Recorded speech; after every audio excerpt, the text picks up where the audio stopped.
Hello friends, இன்றைக்கி நம்ம வந்து ஸ்வீட் பணியாரம் செய்ய போகிறோம். இது போலி, கச்சாயம் நிறைய இடத்துல நிறைய விதமாக பேர் சொல்லுவாங்க. இன்றைக்கி இந்த ஸ்வீட் தான் நம்ம செய்ய போகிறோம். அது எப்படி செய்யுதுன்னு பார்க்கலாம். முன்னாடி நீங்கள் என் சேனல் சப்ஸ்கிரைப் பண்ணலைன்னா சப்ஸ்கிரைப் பண்ணுங்கள். பக்கத்தில் இருக்கிற பெல் ஐக்கானே கிளிக் பண்ணுங்கள். அப்போ தான் இனிமேல் போகிற வீடியோஸ் எல்லாம் நீங்கள் பார்க்க முடியும். இப்போ பார்த்தீங்கன்னா ஒரு பவுலில் நான் 1 கப்பு சர்க்கரை சேர்த்துருக்கேன்.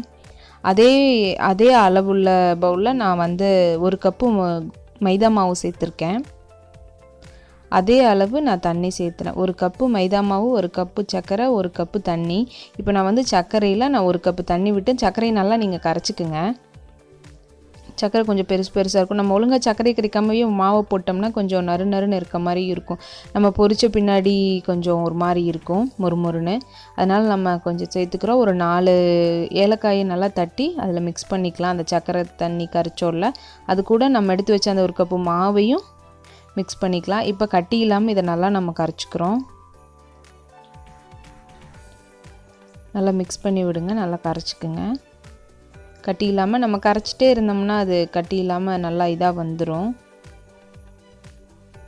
ரொம்ப ஈஸி தான், ரொம்ப சீக்கிரமாகவே இதையை நம்ம செஞ்சிடலாம். ரொம்ப டேஸ்ட்டாகவும் இருக்கும். பாருங்கள், இந்த அளவுக்கு இந்த பதத்துக்கு கரைச்சாச்சு. இப்போ நான் கொஞ்சம் சோடா உப்பு 1/4 டீஸ்பூன் சேர்த்துக்கிறேன். ஒரு 2 பிஞ்ச் அளவு, ரொம்ப இல்லை.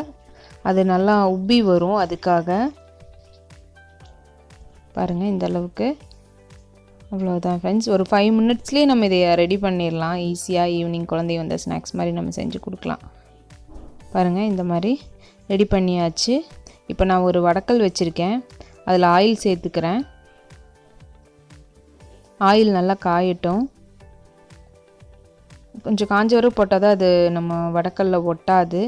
பாருங்கள், இந்த அளவுக்கு காஞ்சிருக்கு. இப்போ நம்ம கையில் எடுத்து இந்த மாதிரி போட்டுக்கலாம். இல்லைனாலும் குழி கரண்டி இருக்குல்ல, அதில் எடுத்து நீங்கள் கரெக்டாக அதை விட்டிங்கனாலும் ஆகும். எப்பவுமே இது ஒன்று போட்டிருக்கோமா, ஒரு 30 செகண்ட்ஸ் அந்த மாதிரி கழிச்சா நம்ம அடுத்தது போடணும். தொடர்ந்து போட்டோம்னா எல்லாம் ஒரே இடத்துல சென்டரில் போய் நல்லா சேர்ந்துக்கும். அதனால் கொஞ்சம் அது கொஞ்சம் பொல்லி வரணும். உப்பி வந்த பின்னாடி ஒரு பாதி உப்பி வந்த பிறகு தான் நம்ம அடுத்தது போடணும். அப்போ தான் அது கேப் விட்டு கிடைக்கும். பாருங்கள், அது அடுத்தது வருது, அதுக்கு அடுத்தது நம்ம போடுறோம். பாருங்கள், இந்த மாதிரி வந்துருச்சு. பாருங்கள், இந்த 3 வந்துருச்சு. அதுக்கு அடுத்தது அப்போ தான் கொஞ்சம் நம்மளுக்கு கேப் கிடைக்கும். இல்லைனா எல்லாம் சேர்ந்து ஒட்டுக்கா மேலே போய்க்கும். பாருங்கள், இந்த அளவுக்கு வந்துருச்சு. நம்ம போட்டாச்சு. இப்போ திருப்பி விடலாம், ஒட்டாத மாதிரி. அதையெல்லாம் கொஞ்சம் நல்லா பிரித்து விடணும். பாருங்கள், நல்லா உப்பி வருது. பாருங்கள், இந்த மாதிரி ரொம்ப நல்லாவும் இருக்கும், ரொம்ப டேஸ்ட்டாகவும் இருக்கும்.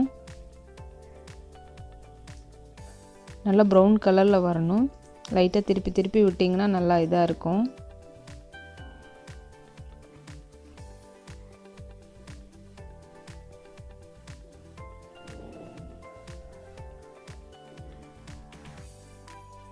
இப்போ ஒரு சைடு கோல்டன் கலரில் ஆயிடுச்சு. இப்போ நம்ம இந்த பக்கம் திருப்பி விடுவோம். நீங்கள் கொஞ்சம் சேஃபாக ரவுண்டாக வேணால் குழி கரண்டி இருக்குல்ல, அதில் எடுத்து ஒவ்வொன்றா நீங்கள் கையில் விட்டால் கூட கொஞ்சம் கையிலேருந்து எடுக்கிறப்ப பிரிஞ்சு இந்த மாதிரி இதாக வரும். நீங்கள் குழி கரண்டி அந்த மாதிரி வச்சு அழகாக ரவுண்டாக நம்ம அதிலேயே விடலாம். கொஞ்சம் மேலே வந்த பிறகு மட்டும் விடுங்க. இப்போ அடுத்தது பாருங்கள், இப்போ எல்லாமே கோல்டன் ப்ரௌன் ஆகிடுச்சு. இப்போ இது எல்லாத்தையும் நம்ம எடுத்துக்கலாம். பாருங்கள், நல்லா சாஃப்டாகவும் இருக்கும். இது பார்த்திங்கன்னா ஒரு 4-5 டேஸ்க்கு நம்ம வச்சுக்கலாம், ஒன்றுமே ஆகாது, அப்படியே இருக்கும், கெடாது. இன்னும் 2 டேஸ் கழிச்சு சாப்பிட்டா ரொம்ப சூப்பராக இருக்கும். இது சாஃப்டாகவே இருக்கும், ரொம்ப மொறுமொறுன்னு ஆகாது. ட்ரை பண்ணி பாருங்கள் ஃப்ரெண்ட்ஸ். தேங்க்யூ.